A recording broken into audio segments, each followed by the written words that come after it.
సిద్దిపేట జిల్లా నంగునూరు మండల కేంద్రంలోని ఐకేపీ కార్యాలయం ఆవరణలో నషాముక్త్ భారత్ అభియాన్ అవేర్నెస్ ప్రోగ్రాంలో భాగంగా ఐసీడీఎస్, ఐకేపీ సంయుక్తంగా మహిళా సమైక్య సంఘ మహిళలకు ముగ్గుల పోటీలు నిర్వహించినట్లు ఐకేపీ ఏపీఎం శ్రీనివాస్ తెలిపారు.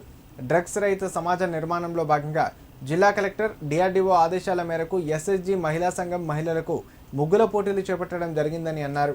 ఈ నేపథ్యంలో మహిళా సంఘం సభ్యులతో పాటు అంగన్వాడీ టీచర్లు ముగ్గుల పోటీల్లో భాగస్వామ్యం కావడం జరిగిందని చెప్పారు.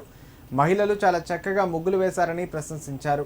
ఈ ముగ్గుల పోటీలకు తహసీల్దార్ మాధవి పాల్గొని ఉత్తమ ప్రతిభ కనబరిచిన వారి పేర్లను సెలెక్ట్ చేశారన్నారు.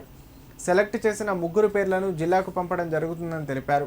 ఈ సందర్భంగా డ్రగ్స్ నిర్మూలనపై ప్రతిజ్ఞ చేశారు. కార్యక్రమంలో ICDS supervisor Rajitha, revenue inspector లింగం, వ్యవసాయ అధికారి గీత, సొసైటీ చైర్మన్లు కోల రమేష్ గౌడ్, మైపాల్ రెడ్డి, ఐకేపీ సీసీలు, అంగన్వాడీ టీచర్లు, ఐకేపీ సంఘం సభ్యులు పాల్గొన్నారు. నమస్కారం.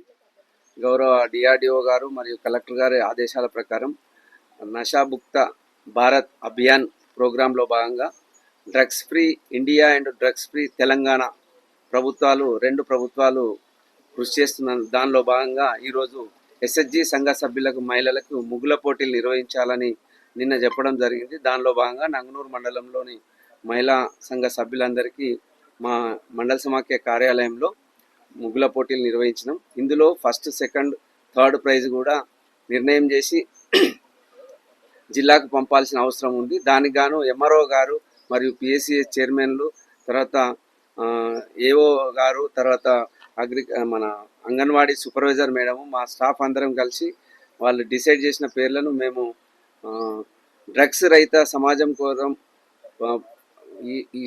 ఈ కార్యక్రమానికి వచ్చిన మా నంగునూరు మండల మహిళలందరికీ ధన్యవాదాలు తెలియజేస్తూ ఈ పేర్లు మేము కలెక్టర్ గారికి ఫస్ట్, సెకండ్, థర్డ్ డిసైడ్ చేసి పంపిస్తామని, ఇంకోటి ప్రతిజ్ఞ కూడా చేయడం జరిగింది. డ్రగ్స్ రహిత తెలంగాణలో భాగంగా ప్రభుత్వం ఇచ్చిన ప్రతిజ్ఞను కూడా అందరితో చదివి వినిపించడం జరిగింది. ఇటు కార్యక్రమాన్ని పాల్గొన్న మా సిబ్బంది అందరికీ ధన్యవాదాలు.